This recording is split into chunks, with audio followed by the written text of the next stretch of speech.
Promotional consideration paid for by the following.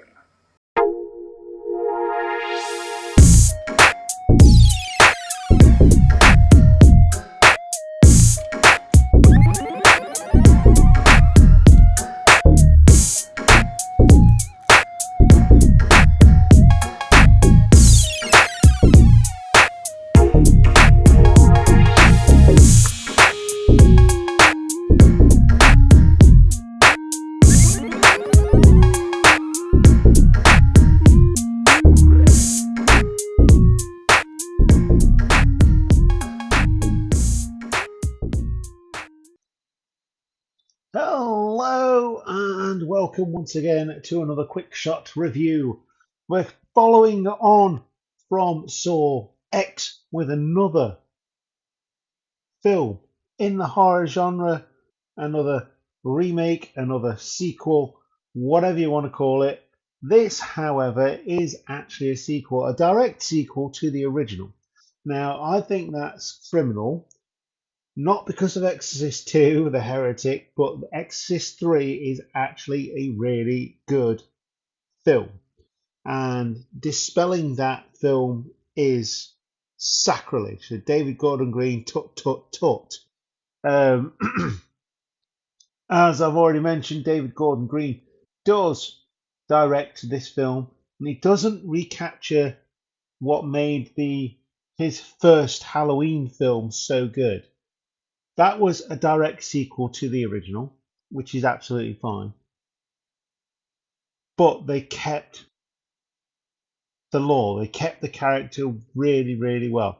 Now, this Exorcist is obviously more difficult to do a direct sequel for because of how great the original is. Now, I'm not saying Halloween is not great, because it is, but Exorcist had something.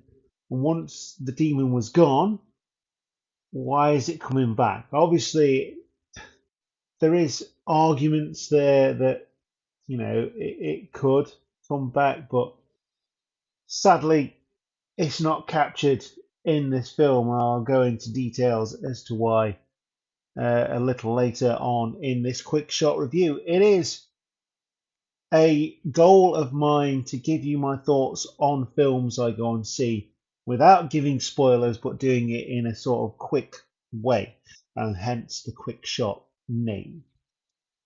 I can't believe we're almost at 250 film reviews since 2020. That's crazy. Absolutely nuts, in fact. But we are, and that's cool. And most of those have been at the cinema, which is even better, isn't it? Anyway, just going to give you the blurb. It is 2023 and it's released in 2023. It is a 15 rated film and is around 1 hour and 50 minutes long. And the official blurb is: when two girls disappear into the woods and return 3 days later with no memory of what happened to them, the father of one girl seeks out Chris McNeil, of course, the mother of the original Exorcist girl Reagan, who's been forever altered by what happened to her daughter 50 years ago. And it is 50 years, since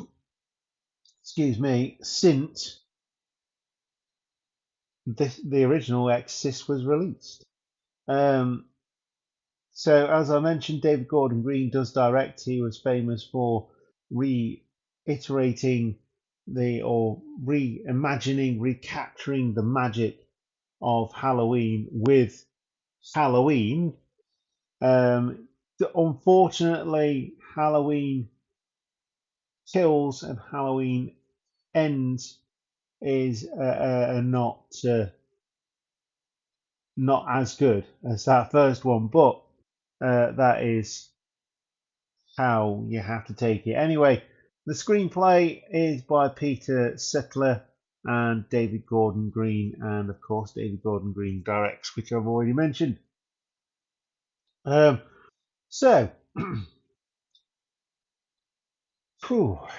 Where to start? Right. So the first thing here is they try and change things by having two young ladies who are possessed by a demon.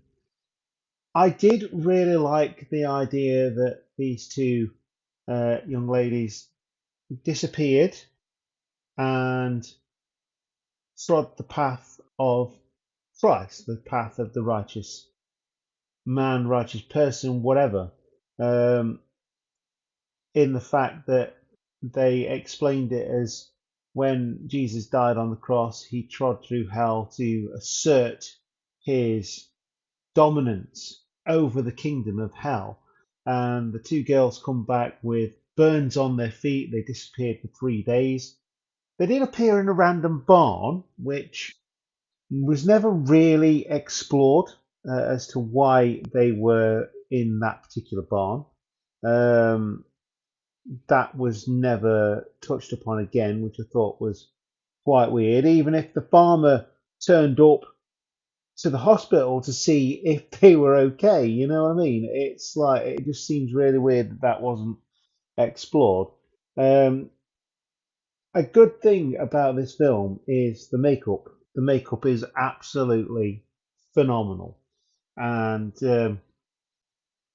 the two young ladies played by Olivia O'Neill um, and Lydia Jewett are brilliant, absolutely brilliant. They do a really, really, really good job of acting the part, and they do a really good job of capturing the original Exorcist in their performances. But that is where it falls down for me.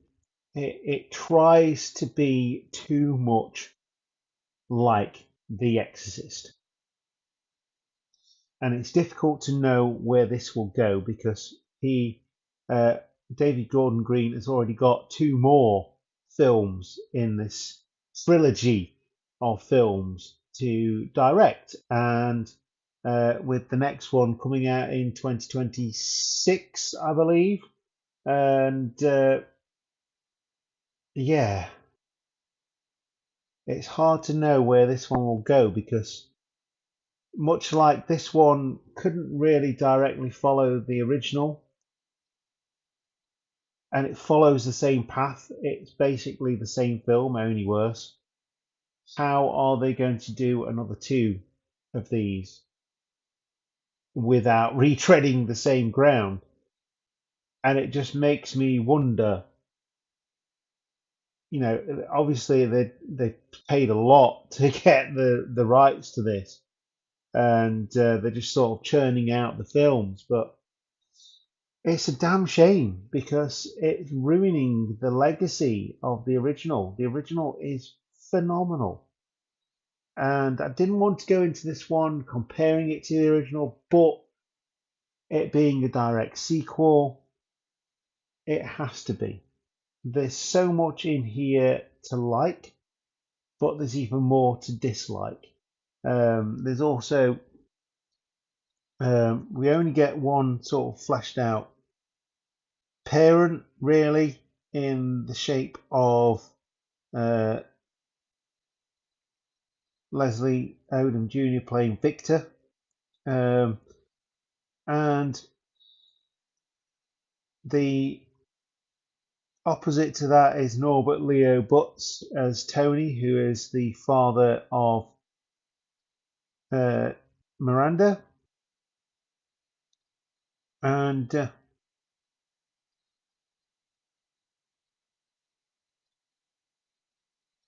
but the second character is just not fleshed out enough for me. There's only one ending to this, and that is that one of the girls is going to be sacrificed. And you can guess which one before the film is even past the half-hour mark. Um, there are some really strong, really effective scenes in this film. The scene in the church is really, really good. and obviously, if you've seen the trailer, you will have seen that one. But for the first sort of 40-50 minutes, it's methodically introduced. It's well directed. It's well cut. The music score is really good. A couple of jump scares in there, and that's my issue. Exorcist is not a jump scare film, and it shouldn't just build up to a crescendo in the third act. The whole point of The Exorcist, the whole reason that The Exorcist was so good, is because you had a priest who was questioning his belief in God, in his beliefs, and that it's introduced, the demons introduced slowly. At first, they're just doing tests on Reagan. In this one, it's 0 to 60, and it doesn't work. You know, as soon as it's there, and then for the second two acts, the second act and the third act, you know what's going to happen. The original, the reason it worked so well is because they fought the demon all the way through the film, basically. For 3/4 of the film, the original film, they were trying and failing until eventually they did come good. And that's what made it good, because you wanted them to win. This one, though, like I say, introduces some really good things. The fact that they bring in the walk through hell, the burnt feet, the idea that exorcism is not just something in Christianity, but it's something that spans all religion, and bringing all of the religions together to fight this demon was a stroke of genius. There is one scene that troubles me, and it's very supernatural, and I still don't quite get it, but I get where why they're using it. It's still fresh in people's memories, that program, and it's a good program, to be fair. Does this film work? For me, no. For some people, it will do, and obviously, if you want to go and see it, go and see it. It's not as bad as Beginning. It's not as good as Exorcist 3. It's definitely not as bad as Exorcist 2, which is awful. But David Gordon Green, and any director, to be fair to David Gordon Green, would struggle to recapture how great that original film is. And therefore, they need to leave The Exorcist alone. They need to get some new ideas. I mean, at least the Pope's Exorcist, although basically The Exorcist did try something new, you know? But this one, yeah, I think the idea that it had two victims in it kind of took away from the story. If it was following one, if the demon had chose one of the girls, then it would have been much better. You would have been easier to follow, and root for the girl to be saved, and for the parents and stuff. Well, because this one had two, it was difficult to follow. It should be said that Ellen Burstyn does come back as Chris McNeil, and there is a short scene with Linda Blair, obviously Reagan. And that is pretty much it. If you want to go and see it, go and see it. If not, then don't. But do go and see something at the cinema. It's the bread and butter of the film industry. And I'm going to leave you there.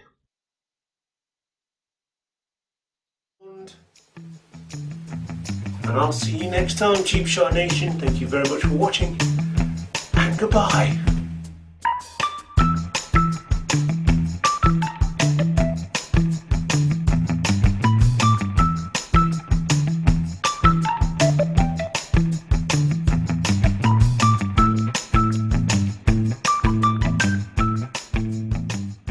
Hiya.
Hiya.